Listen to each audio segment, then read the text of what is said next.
তারা এই হত্যাকাণ্ডের বিচার করবেন না, কারণ তারা নিজেরাই হত্যাকারী। তো আপনি হত্যাকারীর কাছে কি করে হত্যাকার চাইবেন? যারা নিজেরা রাজাকার তারা অপরকে বলে রাজাকার।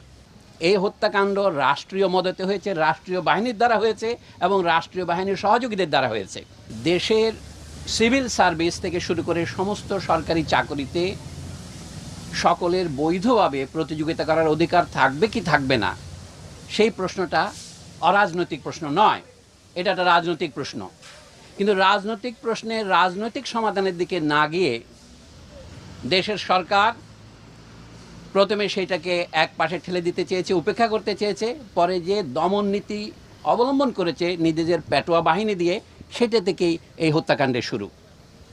আমরা প্রথমেই পরিষ্কার করে বলতে চাই, এই হত্যাকাণ্ড রাষ্ট্রীয় মদতে হয়েছে, রাষ্ট্রীয় বাহিনীর দ্বারা হয়েছে এবং রাষ্ট্রীয় বাহিনীর সহযোগীদের দ্বারা হয়েছে, যাদেরকে আমরা